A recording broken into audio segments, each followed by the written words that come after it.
Good day, everyone. Good day, Dr. Panty. I am LOVESKIE SAMARITA, and my topic is all about the program outcome for teacher education.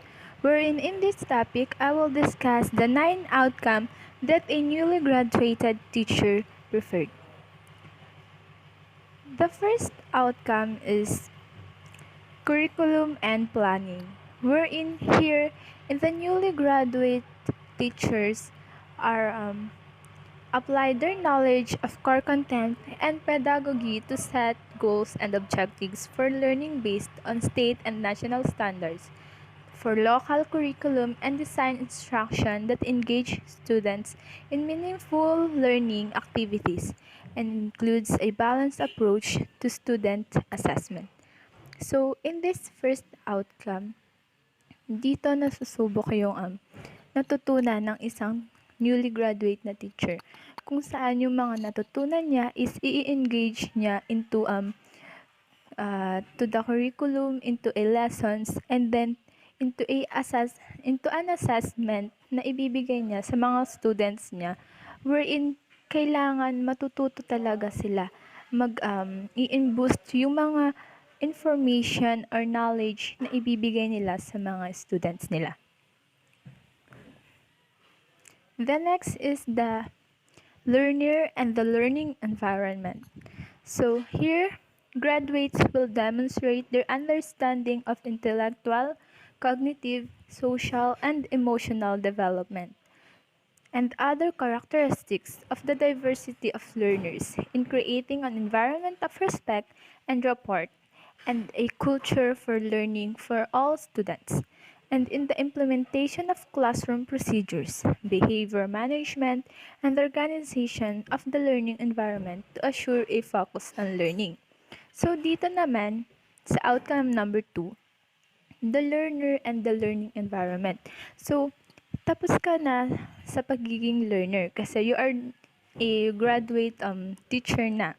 So, you have the profession to create a environment, a learning environment for your learners, 'di ba? Kapag mga newly graduated teachers, they adjust themselves from being a learner into being a professor, the one who gives the information, the knowledge, and the instructions to the students. So dito kasi, when you became a professor, all your understanding and all the information that you gathered, you gained, and you stored will be shared to your students, to your learners, as a treasure that they will also cherish and they will also boost for themselves to share for their future professions. Next is the outcome number 3, the teaching. Graduates will deliver meaningful learning experiences for all students by integrating their knowledge of content, pedagogy, and the learner and the learning environment, engaging in the reflective instructional cycle of planning, instructing, assessing, and adjusting based on data, and applying a variety of communication, instructional, and assessment strategies in their teaching. So this in outcome number 3, the teaching, wherein you are in that profession. So here you will deliver a meaningful learning for the students by integrating your knowledge of content, pedagogy, and learning, and the learning environment. So you are the one who created the learning environment for your students, for them to be able to learn from you as yourself na ikaw mismo as a professor, as a newly professor, kailangan ma-engage mo yung self mo at yung environment mo into a learning one para sa mga learners mo, sa mga students mo, para makapag-focus sila sa pakikinig sa'yo. When you are teaching, they focused on what you have been discussing and they adapt the learning that you give to them by using the instructional materials or the activities wherein sa mga activities na yon mag-i-enjoy sila. And as well as yung learning, yung knowledge, yung information na pa-process din nila. Next is the outcome for the professional responsibilities for self-renewal. So, here graduates will demonstrate their commitment to continuous self-improvement by engaging in professional learning, collaborative practice with collegious reflection on practice and investigation of ideas to improve teaching and learning that contribute to the renewal of teaching profession. So dito nga, 'di ba, sabi ko, you are not you are no longer a learner. You are now a professor. So here you have your professions, your responsibilities not only for yourself, for your profession and also for your learners. Here you will engage yourself for a continuous self-improvement para sa sa professions na meron ka na. You will practice the collaboration with your new colleges kung saan yung mga naunang teachers, naunang graduates and teachers with masteral and doctorate degree, then you will reflect on your practice. Diba, before a teacher graduates, you have a student teacher practice or the OJT, kung saan doon ipapractice mo na yung skills mo bilang isang professor, not as a learner, and doon matuturuan mo na, masusubukan mo na mag-handle ng mga learners kung saan in your future when you graduate gagawin mo yon for so many years, kung saan mahahasa yung pagtuturo mo, yung way of delivering your information, your presentation, the knowledge that you will give to your students, the activities that you will create, the assessments, everything that you learned will be collaborated and will be improved or upgraded into higher level na manggagaling din ang mga ideas sa mga collegiate teachers mo. Then next is the outcome number 5, the professional responsibilities for school and community. So dito, graduates will demonstrate teacher leadership by participating in the development and or implementation of the school-wide mission, strategic planning or continuous improvement process, curriculum initiatives, student support and management systems, and support a school-wide learner-centered culture by facilitating school, family, and community connections, maintaining an environment that fosters student learning, and demonstrating a commitment to ethical and equitable behavior. So dito naman, as a professor, as a person with high profession, dito meron ka ng responsibility hindi lang sa sarili, sa learners, but you have a big responsibility for your school kung saan ka nagtuturo and for the community na nasasakupan mo. Then, here, you will demonstrate as a teacher yung leadership sa sarili. Kailangan bilang isang teacher, you have the talent or the skills of being a leader. And you have skills on development and implementations ng mission ng school nyo. Kung saan pinapalawak mo yung sakop ng missions ng school kung saan ka nagtuturo. You as a teacher of that particular school, kailangan na i-engage mo sa sarili mo yung mission ng school na pinagtuturuan mo. Next is the strategic planning or the continuous improvement process. Hindi, 'di ba? The newly graduate teachers parang Mahahalata mo kasi when they are the newly when they are new teachers. So, dapat habang tumatagal ka sa larangan ng pagtuturo, you improve yourself into process by process. Then is the curriculum initiatives, the student support and management system.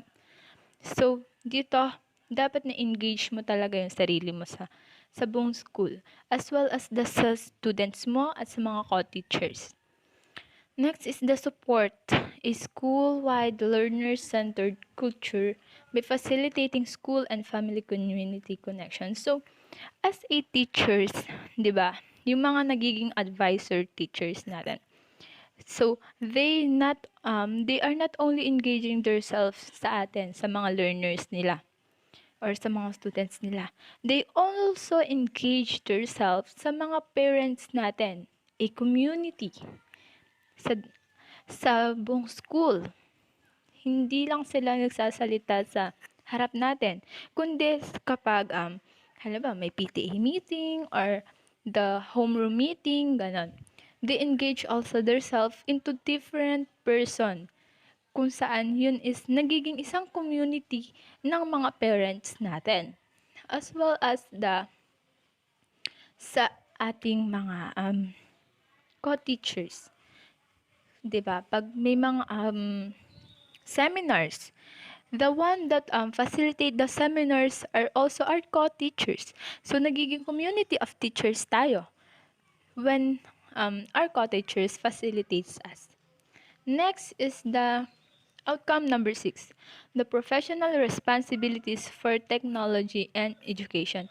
So, dito papasok yung present case natin, wherein graduates will model and apply the National Educational Technology Standards for Teachers, or the NETST, as they design, implement, and assess learning experiences to engage students and improve learning, enrich professional practice, and provide positive models for students, colleges, and the community. So here, kailangan as a new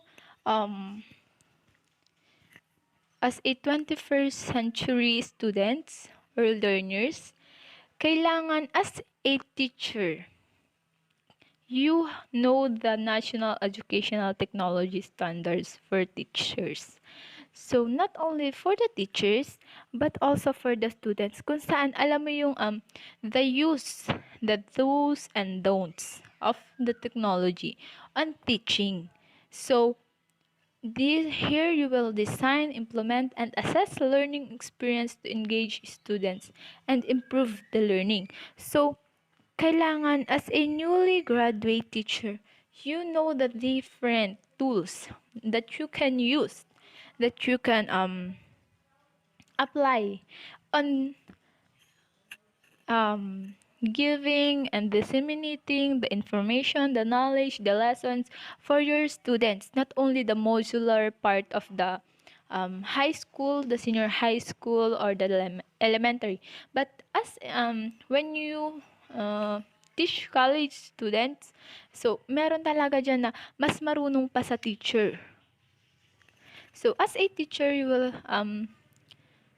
will search and improve your skills on technologies. So dito, you will enrich your professional practice and provides positive models for students. So as a teacher who use the technology on teaching for today, you will set a positive model, a good model of a user of technology. A positive model for students na the technology must used on the important purpose only. Important used only wherein for study, searching of unknown information for your modules, like that.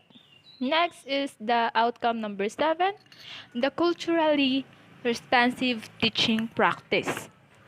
Here, graduates will engage in culturally responsive teaching practices to help all students, regardless of language, cultural barriers, race, geographic location, special needs, or poverty, learn, including facilitating learning through joint productive activity among teachers and students.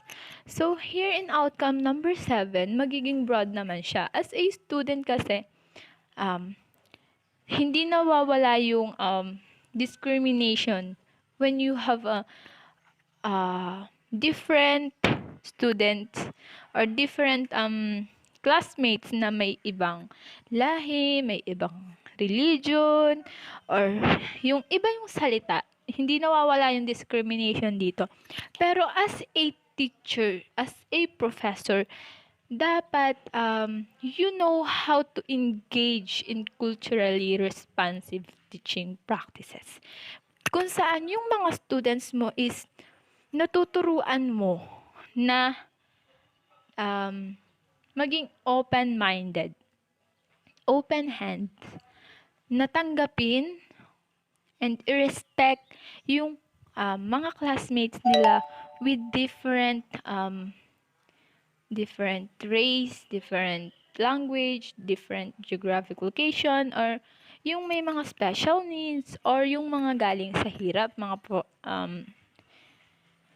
or yung tinatawag nating poverty learn. So, dapat we as a professor gives a positive model na wala tayong kinikilingang students na ay malinis si ganito, mayaman si ganito. So, ito yung favorite students ko. Dapat hindi. You will treat your students, your learners equally. Hindi mo titingnan yung itsura niya, yung kalagayan niya sa buhay, hindi mo yung titingnan. So, ang titingnan mo sa kanila is kung bilang students, titingnan mo sa kanila is the equality of being my students. Kayo lahat is my students, so I'll treat you equally. Walang mas nakakataas, walang favoritism, kumbaga.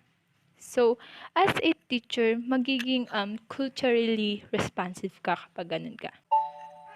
Next is developing students' competence in the language and literacy of instruction throughout all instructional activities, connecting curriculum to experience and skills of students, home and community challenging students towards cognitive complexity and engaging students through dialogue, especially instructional conversation. So dito, as a teacher, you will develop the competence of your students. Kung saan, hahasain mo sila na maging competent in themselves, may tiwala sa sarili, or yung mga may stage frightened na students, yung mga takot magsalita sa unahan, kung saan hahasain mo sila with the use of instructional activities. And syempre, yung mga activities na yun are connected in your curriculum learning instructions or lessons. And then here, you will engage students through dialogue and especially instructional conversation. So dito, matututo sila na makipaghalubilo sa ibang tao, makipag-usap sa iba't ibang tao. Not only sa friends nila, kundi sa buong klase.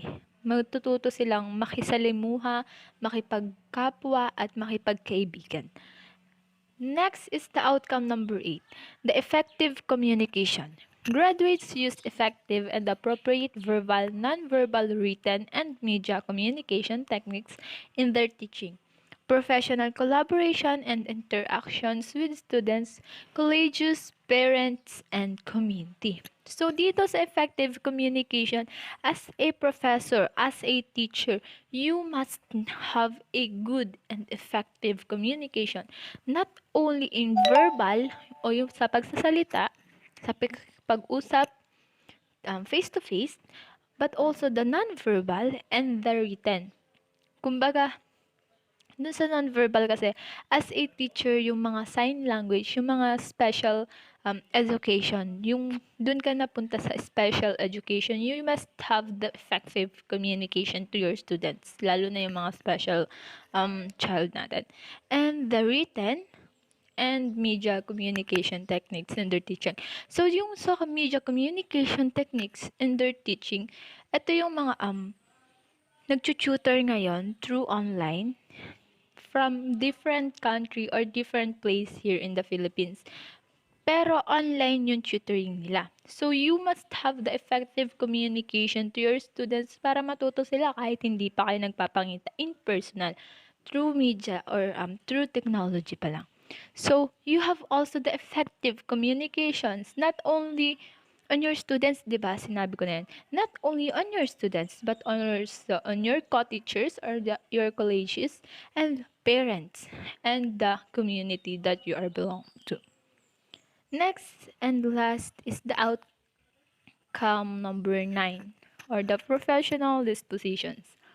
Graduates demonstrate the dispositions of professional educators in their teaching, professional collaboration, and interaction with students, colleges, parents, and the community. So here is in outcome number 9, you the newly graduate teachers will demonstrate the dispositions of professional educators in their teaching. So magiging from a simple learner into a professional educators kung saan you will professionally collaborated into different persons, sa students, sa colleges, sa parents, and sa community. Hindi ka na makikipag-usap sa kanila as a students, but as one of a respectful professors na. Then, they are responsible for meeting professional expectation ethically and with initiative. They are reflective, engaging in ongoing self-assessment, and able to exercise sound judgment and critical thinking. And they are responsive as evidenced by their respectful, fair, and collaborative stance towards other and their commitment to help all students learn. So here, sinasabi nga na as a professional educator, you are responsible for meeting professional expectations ethically and with initiative. So, bilang isang professional educator, meron na silang mga expectations sa'yo. Not only na, not as, so, bilang educator nga with profession. So, magiging malaki na yung difference niya from a learner into professional educator. So, may mas bigger expectation na. Hindi lang yung learners mo, pati yung mga kasama mo, yung mga co-workers mo, co-teachers mo, mga colleges mo, pati na rin ang mga parents sa'yo. Mayroon na rin silang big expectation for you na magagawa mo for their daughter and sons, for their siblings. You were in as a professional educator, you were going to your self-assessment. Kung yung mga yung way of teaching mo ba is effective, yung way of assessing mo ba sa mga students is engageable sa kanila, they adapt your teaching, your and your the lessons, the knowledge. So yan, you will assess yourself para mas upgrade mo yung way of teaching mo. And next is able to exercise sound judgment and critical thinking. As a professional educator, you must have a sound judgment and the critical thinking. Yun kasi yung First, expectation bilang isang teacher. You have your sound judgment and the critical thinking. As a educator, you must have a critical thinking on everything. Kahit gaano siya kaliit, you can make it a broad information. Kahit a one word into a broad information or into a paragraph. Ganon. So, and they are responsive as evidenced by their respectful, fair, and collaborative stance for others. So, yun nga sabi kanina, as a professional educator, you must respect and be fair or equal to your students as also to the parents of your students and to your co-teachers for you to have a better way and living as a professional educator. So that's the 9 outcome that we that a teacher